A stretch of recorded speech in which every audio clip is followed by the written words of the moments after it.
Well, I'm on the farm today, and going out of the field up there is a load of hay.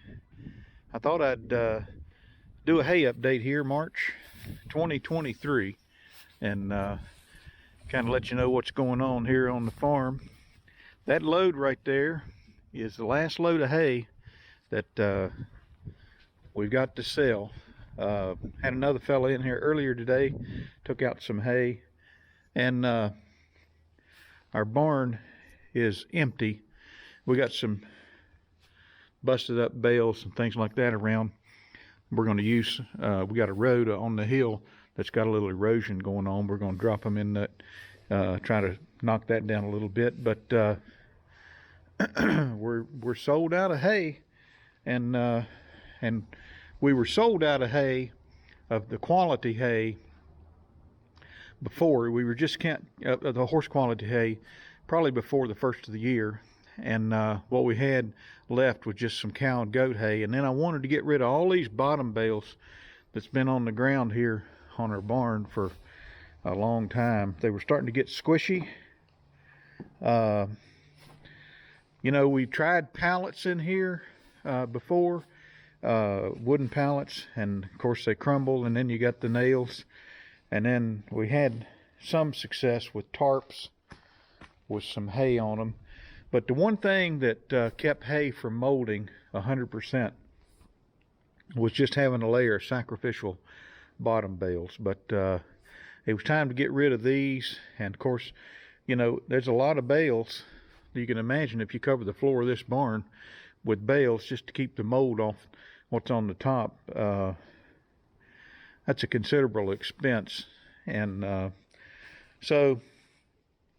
but what it did, we left the bottom bales, and what it did was it gave us a landing spot for the next year's hay, and all of it we could sell. But again, these were kind of getting squishy, and I wanted to get rid of them. So hay's in short supply. I can't tell you how many people reached out to me wanting square bales of hay. We're down here at the end. Even though the grass is greening up, there's not enough there for there's just not enough there for you know, their animals to eat on. So glad to get rid of it. All the hay on this side of the barn down to that end and all the way down through there, bottom bales, everything is gone. So you can kind of see where they came out to right in here. And I got some other plans for stacking hay. I'm not going to go into that at the moment. I don't think we're going to be doing bottom bales anymore. We're definitely not going to be doing pallets, at least for square bales. We might do a pallet if we actually make a round bale this year. But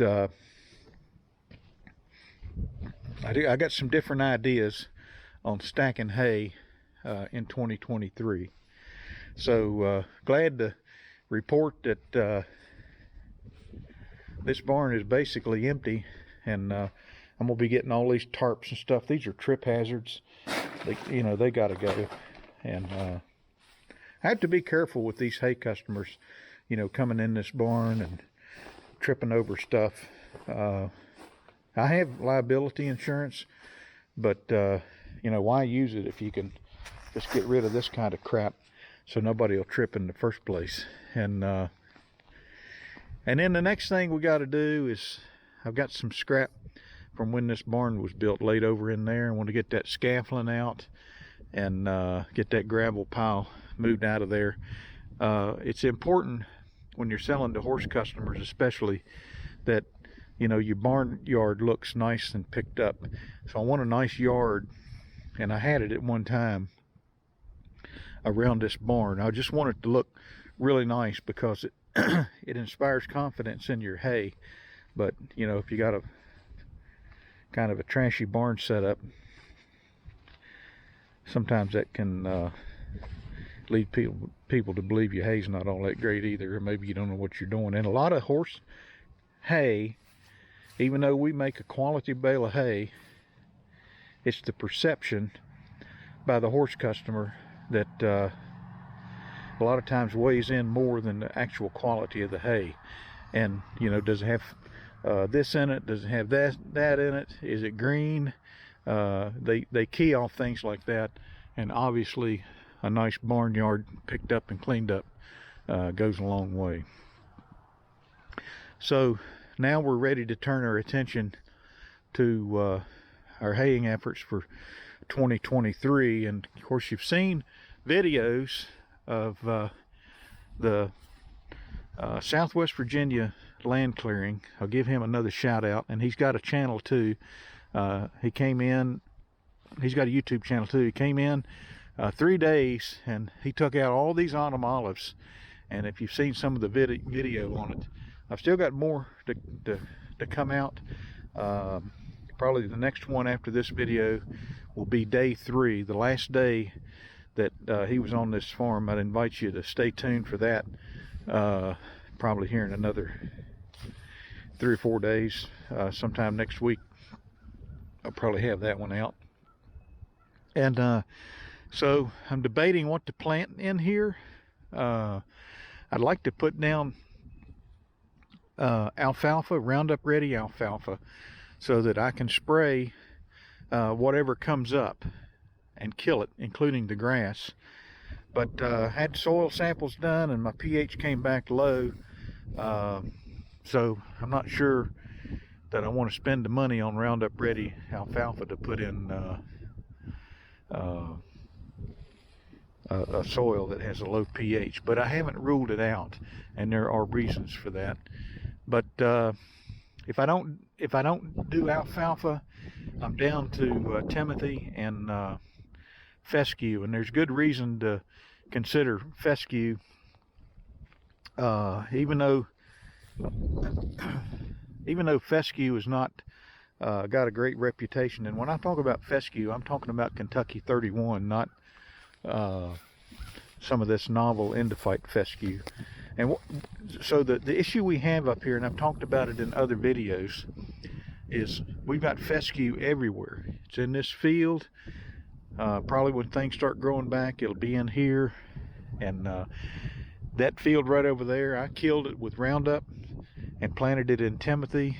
And probably within 4 years, 5 years, the Timothy was petering out, and the legacy seed bed of fescue was coming in. So in a lot of ways, we have to live with fescue up here and find a way to make it work on this farm to some extent, even if it's in mixed grass. But I had thought about on this field putting down fescue, and just I get horse customers that want fescue, and if my understanding is if you don't have a pregnant mare, fescue is fine. But I like Timothy. It's just from a business standpoint, I'm not sure anymore that it's the right hay as far as your bottom line. So and another thing about Timothy is you typically don't get a second cut. The thing about fescue is, and I'm talking Kentucky 31 fescue, is it is indestructible. You can drive over it. You can just about spray it with any kind of herbicide, and it'll thrive. So, when I've had some comments, what are you going to do? You've milled this field down with the forestry mulcher, but now what are you going to do with the roots that are underneath? Because obviously that would be a challenge from a tillage standpoint. I mean, if you ran a plow, right here's a piece, I guess that's still in the ground. It is. I'll have to pull it out or just cut it off flush with the ground with a chainsaw. But down underneath that, there's a lot of roots. So you can imagine across this field, and some of those autumn olives and trees that were in here were exceeded 6 inches in diameter. And so there's a lot of roots under there that would trip a plow. So, plowing this field is just not an option. So whatever we plant in here, we're not even going to no-till. Whatever we plant in here, we're going to broadcast. And so that's something that I've got to decide. The thing about fescue, again, it's indestructible. It's going to grow in anyway. If I put this in Timothy, fescue is going to, no matter what I do, this field at some point will be overtaken. It'll be overtaken by fescue, without a doubt. But fescue will give you a second and a third cutting. Fescue doesn't seem to mind as much as other grasses, a lower pH, so it creates a dense sod. I think it would help take some of this stuff down, but I don't think that fescue has some things that bother me about fescue is obviously the reputation. I'm not differentiating myself from other customers, and so between here and other places that make hay, we're so far back in the boonies. It's like, why would anybody drive across these mountains to this farm to get a bale of fescue? A bale of Timothy, a bale of alfalfa, they'll come in here. Fescue and orchard grass, I'm not so sure. There's a lot of orchard grass that's planted. It's an excellent forage, for horses, and but there's just so many people growing orchard grass that it's hard to, lure them in unless you lower the price, and or they run out, and when the inventories are depleted, it sells hay, but that's not a good situation to be in, is when you got to wait everybody out so you can sell your hay. So Timothy's kind of been a calling card on this farm, and I've talked about moving away from it. So I'm not sure what I'm going to do. I have some Timothy. I have some leftover bags of Timothy. What I might do is just sow it in here and let it come in, and then watch the fescue over the next couple of years come in, and maybe by the time the Timothy has petered out, some of this stuff right here will have kind of decomposed. So I'm kind of leaning in that direction, but the idea of having a nice second and third cut with fescue is most appealing, because we're as much as I like Timothy, we're in here to make money and make our bottom line as fat as possible, and so Timothy is an attractive, fescue is an attractive alternative. So we're in middle of March here, and I think today is March 18th, making this video.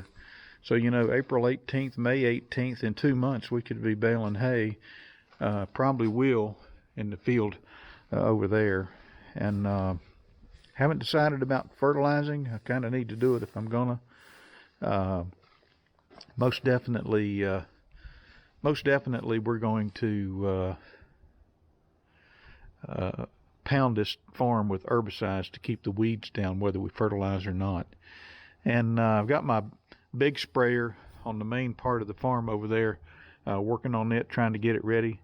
And so that's, like I say, we definitely want to, we may not have a lot of quantity, which is okay, but we want to have it as weed free as possible, and so we rely on herbicides to do that. And I mentioned Roundup ready alfalfa, which would be really nice.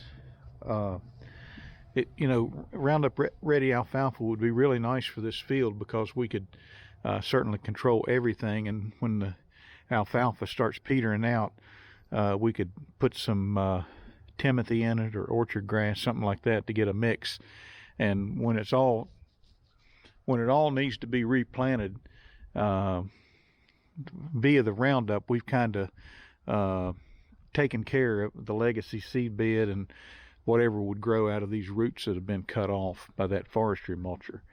But I'm not sure Roundup Ready is an option, and as I said earlier, I haven't totally closed the door on it. So how do we control the the woody stuff that's going to want to grow back. The autumn olives are going to want to grow back in here. And the answer is we'll use an herbicide that has trichlopor. I think that's how you pronounce it. And it'll take care of the woody stuff. Herbicides that have that, I mean, you can buy straight trichlopor. Crossbow, I think Crossbow is trichlopor and 2,4-D. One of my favorite herbicides is called Pasture Guard, and it's got trichlopor in it, and it's got some other stuff, and it does a really nice job cleaning up your fields. So, but it's expensive. It's really expensive, and so that's kind of where I'm at here on the haying. Just really glad to be sold out of hay, and we've got these bottom bales cleared out of here. Glad we got this field finished up. Again, I got more videos coming out. Showing the stuff being knocked down. I've got some camcorder videos, and I got some drone video that I'll put up sporadically as the weeks and months roll on. But so stay tuned, hit the like button, comment, and